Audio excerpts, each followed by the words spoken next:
ನಮಸ್ಕಾರ. ಕರ್ನಾಟಕ ನ್ಯೂಸ್ ಪೀಟ್ಗೆ ಸ್ವಾಗತ. ನಾನು ಡೈನಾ ಕೂರ್ಗ್. ಬೆಂಗಳೂರು ಮಂದಿಗೆ ಎ ಖಾತಾ ಮತ್ತು ಬಿ ಖಾತಾ ಈ ಪದ ಚಿರಪರಿಚಿತ. ಈಗ ಇದ್ರ ಜೊತೆಗೆ ಸರ್ಕಾರ ಈ ಖಾತಾ ಅಭಿಯಾನವನ್ನು ಕೈಗೊಂಡಿದೆ. ಹಾಗಾದ್ರೆ ಏನಿದು ಈ ಖಾತಾ? ಎ ಮತ್ತು ಬಿ ಖಾತಾಗಳ ನಡುವಿನ ವ್ಯತ್ಯಾಸ ಏನು ಅನ್ನೋದ್ರ ಜೊತೆಗೆ ಈ ಖಾತಾಗಳ ಬಗ್ಗೆ ಕೆಲವರಲ್ಲಿ ಒಂದಿಷ್ಟು ಕನ್ಫ್ಯೂಷನ್ ಕುರಿತು ಇಲ್ಲಿ ವಿವರವಾಗಿ ತಿಳಿಸ್ತಾ ಹೋಗ್ತೀವಿ. ಖಾತಾ ಕನ್ಫ್ಯೂಷನ್ನಲ್ಲಿ ಬೆಂಗಳೂರಿನಲ್ಲಿ ಆಸ್ತಿ ಖರೀದಿ, ಮಾರಾಟ, ವರ್ಗಾವಣೆ ಮಾಡೋದಕ್ಕೆ ಖಾತಾ ಅನ್ನೋದು ಬಹು ಮುಖ್ಯವಾದಂತಹ ದಾಖಲೆ. ಸರ್ಕಾರ ಈಗ ಈ ಖಾತಾ ಅಭಿಯಾನವನ್ನು ಕೈಗೊಂಡಿದ್ದು ಬಿ ಖಾತಾಗಳನ್ನು ಎ ಖಾತಾಗಳನ್ನಾಗಿ ಪರಿವರ್ತನೆ ಮಾಡೋದಕ್ಕೆ ನಿರ್ಧರಿಸಿದೆ. ಆಸ್ತಿ ಖರೀದಿ ಮಾಡಬೇಕು, ಮಾರಾಟ ಮಾಡಬೇಕು, ಮನೆ ಕಟ್ಕೊಳ್ಬೇಕು ಅಥವಾ ಒಬ್ಬರ ಹೆಸರಿನಿಂದ ಮತ್ತೊಬ್ಬರ ಹೆಸರಿಗೆ ಟ್ರಾನ್ಸ್ಫರ್ ಮಾಡ್ಕೊಳ್ಬೇಕು ಅಂದ ಕೂಡಲೇ ನೆನಪಿಗೆ ಬರುವುದೇ ಖಾತಾ. ಈಗ ಕರ್ನಾಟಕ ಸರ್ಕಾರವು ಈ ಖಾತಾ ಮಾಡುವ ಅಭಿಯಾನವನ್ನು ದೊಡ್ಡ ಮಟ್ಟದಲ್ಲೇ ಕೈಗೊಂಡಿದೆ. ಉಳಿದಂತೆ ಬೆಂಗಳೂರಿನಲ್ಲಿ ಬಿ ಖಾತಾಗಳನ್ನು ಎ ಖಾತಾಗಳನ್ನಾಗಿ ಪರಿವರ್ತನೆ ಮಾಡುವ ಮಹತ್ವದ ನಿರ್ಧಾರವನ್ನು ಕೈಗೊಂಡಿದೆ. ಹೀಗಾಗಿಯೇ ಈ ವಿಷಯಗಳು ಮತ್ತೊಮ್ಮೆ ಮುನ್ನೆಲೆಗೆ ಬರ್ತಾ ಇರುವುದು. 2007ರಲ್ಲಿ ಬಿಬಿಎಂಪಿ ಖಾತಾ ಮತ್ತು ಬಿ ಖಾತಾ ಪರಿಕಲ್ಪನೆಯನ್ನ ತಂದಿರುವುದು ತೆರಿಗೆ ಸಂಗ್ರಹಣೆ ಮಾಡೋದಕ್ಕೆ.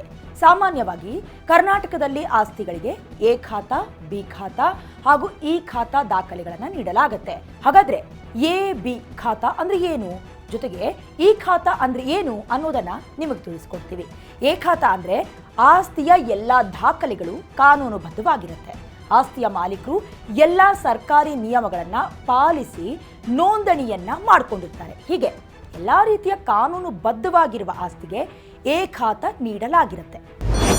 ಎ ಖಾತಾ ಇದ್ರೆ ಪ್ರಯೋಜನಗಳು ಏನು? ಎ ಖಾತಾ ಇದ್ರೆ ವ್ಯಾಪಾರ ಪರವಾನಗಿ ಪಡ್ಕೊಳ್ಬಹುದು, ಕಟ್ಟಡ ನಿರ್ಮಾಣಕ್ಕೆ ಅನುಮತಿ ಸುಲಭವಾಗಿ ಸಿಗುತ್ತದೆ, ಬ್ಯಾಂಕ್ ಸಾಲ ಸುಲಭವಾಗಿ ಸಿಗುತ್ತದೆ,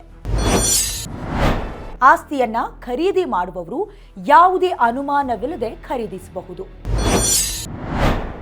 ಮಾಲೀಕರು ಆಸ್ತಿ ತೆರಿಗೆಯನ್ನ ಸರಿಯಾಗಿ ಪಾವತಿಸಿದ್ದಾರೆಂದು ಇದು ಖಚಿತಪಡಿಸುತ್ತದೆ, ಆಸ್ತಿ ಮಾರಾಟ ಮಾಡುವಾಗಲೂ ವರ್ಗಾವಣೆಗೆ ಯಾವುದೇ ತೊಡಕು ಆಗುವುದಿಲ್ಲ. ಬಿ ಖಾತಾ ಅಂದ್ರೆ ಏನು? ಹಾಗಾದ್ರೆ ಬಿ ಖಾತಾ ಅಂತ ಹೇಳಿದ್ರೆ ಆಸ್ತಿ ಅಂದ್ರೆ ನಿವೇಶನ, ಕಟ್ಟಡ, ಅಪಾರ್ಟ್ಮೆಂಟ್ ಇದೆಲ್ಲ ಕಾನೂನು ಬಾಹಿರವಾಗಿರುತ್ತೆ. ಇದು ನಿಯಮಗಳ ಉಲ್ಲಂಘನೆಯನ್ನ ಸೂಚಿಸುತ್ತೆ.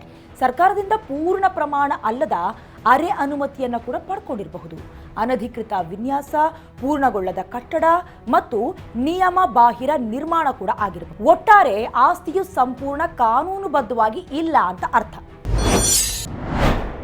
ಬಿ ಖಾತಾ ಅನುಕೂಲಗಳೇನು? ಬಿ ಖಾತಾ ಹೊಂದಿರುವವರಿಗೆ ಸರ್ಕಾರಿ ಪರವಾನಗಿ ಅಂದ್ರೆ ಲೈಸೆನ್ಸ್ ಇರೋದಿಲ್ಲ. ಮನೆ ಕಟ್ಟಿಸಲು ಬ್ಯಾಂಕ್ ಸಾಲ ಸಿಗೋದು ಕಷ್ಟ. ಆಸ್ತಿಯನ್ನ ಮಾರಾಟ ಮಾಡಲು ಅಥವಾ ವರ್ಗಾಯಿಸಲು ಸಾಧ್ಯವಿಲ್ಲ.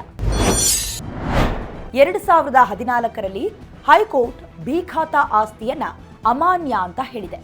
ಹೀಗಾಗಿ ಬಿ ಖಾತಾ ಹೊಂದಿರುವವರು ಕಾನೂನು ತೊಡಕುಗಳನ್ನ ಎದುರಿಸಬೇಕಾಗತ್ತೆ. ಎ ಹಾಗೆ ಬಿ ಖಾತಾ ಏನು ಅಂತ ತಿಳ್ಕೊಂಡ್ರಿ. ಈಗ ಈ ಖಾತಾ ಅಂದ್ರೆ ಏನು ಅನ್ನೋದನ್ನ ನೋಡೋದಾದ್ರೆ, ಈ ಖಾತಾ ಅಂದ್ರೆ ಎ ಖಾತಾದ ಡಿಜಿಟಲ್ ರೂಪ ಅಷ್ಟೇ. ಇದು ಆಸ್ತಿ ಮಾಲೀಕತ್ವ, ತೆರಿಗೆ ಪಾವತಿ ಮತ್ತು ದಾಖಲೆಗಳನ್ನ ಆನ್ಲೈನ್ನಲ್ಲಿ ನಿರ್ವಹಿಸಲು ಸಹಾಯ ಮಾಡುತ್ತೆ. ಕರ್ನಾಟಕ ಸರ್ಕಾರ ಇದನ್ನ ಕಡ್ಡಾಯಗೊಳಿಸಿದೆ. ಇದು ಆಸ್ತಿ ದಾಖಲೆಗಳ ಡಿಜಿಟಲೀಕರಣಕ್ಕೆ ಒಂದು ದೊಡ್ಡ ಹೆಜ್ಜೆ. ಇನ್ನೊಂದು ಖಾತಾ ಕನ್ಫ್ಯೂಷನ್ ಅಂದ್ರೆ ಬಿ ಖಾತಾದಿಂದ ಎ ಖಾತಾಗೆ ಬದಲಾವಣೆ ಮಾಡ್ಕೊಳ್ಳೋದು ಹೇಗೆ ಅನ್ನೋದು. ಒಂದು ವೇಳೆ ನೀವು ಬಿ ಖಾತಾ ಹೊಂದಿದವರು ಆಗಿದ್ರೆ ಎ ಖಾತಾ ಮಾಡಿಸ್ಕೊಳ್ಳೋದು ಹೇಗೆ ಅದನ್ನ ಕೂಡ ತಿಳಿಸ್ಕೊಡ್ತೀವಿ. ನೀವು ತೆರಿಗೆ ಪಾವತಿಸಿ ಎಲ್ಲಾ ದಾಖಲೆಗಳನ್ನ ಸಲ್ಲಿಸಿದ ನಂತರ ಇದ್ದಂತಹ ಚಿಕ್ಕ ಪುಟ್ಟ ಸಮಸ್ಯೆಗಳು ಸರಿ ಹೋಗುವಂತಿದ್ರೆ ಬಿ ಖಾತಾದಿಂದ ಎ ಖಾತಾಗೆ ಆಸ್ತಿ ವರ್ಗಾವಣೆ ಆಗುತ್ತೆ. ಬಿ ಖಾತಾ ಹೊಂದಿರುವವರು ಎ ಖಾತಾಗೆ ಬದಲಾವಣೆ ಮಾಡಿಕೊಳ್ಳೋದೇ ಉತ್ತಮ. ಇದರಿಂದ ನಿಮ್ಮ ಆಸ್ತಿಯನ್ನ ಕಾನೂನುಬದ್ಧ ಅಂತ ಗುರುತಿಸುತ್ತೆ. ನೀರು, ವಿದ್ಯುತ್ ಸಂಪರ್ಕ ಪಡೆಯುವುದಕ್ಕೆ ಅರ್ಜಿಯನ್ನು ಸಲ್ಲಿಸಬಹುದು, ವ್ಯಾಪಾರ ಲೈಸೆನ್ಸ್ ಅನ್ನ ಪಡ್ಕೊಳ್ಬಹುದು, ಬ್ಯಾಂಕ್ಗಳಲ್ಲಿ ಸಾಲ ಪಡೆಯುವುದಕ್ಕೆ ಸುಲಭ ಕೂಡ ಆಗುತ್ತೆ. ಇನ್ನು ಬೆಂಗಳೂರಿನಲ್ಲಿದ್ದವರು ಬಿಬಿಎಂಪಿ ಅಥವಾ ಗ್ರೇಟರ್ ಬೆಂಗಳೂರು ಅಥಾರಿಟಿ, ಬೇರೆ ಜಿಲ್ಲೆಯಲ್ಲಿದ್ದವರು ಮಹಾನಗರ ಪಾಲಿಕೆ, ನಗರಸಭೆ, ಪುರಸಭೆ, ಪಟ್ಟಣ ಪಂಚಾಯಿತಿಯಲ್ಲಿ ಖಾತಾ ಬದಲಾವಣೆಗೆ ಅರ್ಜಿಯನ್ನು ಹಾಕೊಳ್ಬಹುದು. ಈ ವಿಡಿಯೋಯಿಂದ ನಿಮಗಿದ್ದಂತಹ ಒಂದಷ್ಟು ಕನ್ಫ್ಯೂಷನ್ ಅನ್ನ ಕ್ಲಿಯರ್ ಮಾಡಿದೀವಿ ಅಂತ ತಿಳ್ಕೊಳ್ತೀವಿ. ಇದೇ ರೀತಿಯ ಇಂಟ್ರೆಸ್ಟಿಂಗ್ ಮಾಹಿತಿಗಾಗಿ ನೋಡ್ತಾರೆ ಕರ್ನಾಟಕ ನ್ಯೂಸ್ ಪೀಟ್. ನ್ಯಾಯ ನಮ್ಮೊಂದಿಗೆ, ನಾವು ನಿಮ್ಮೊಂದಿಗೆ.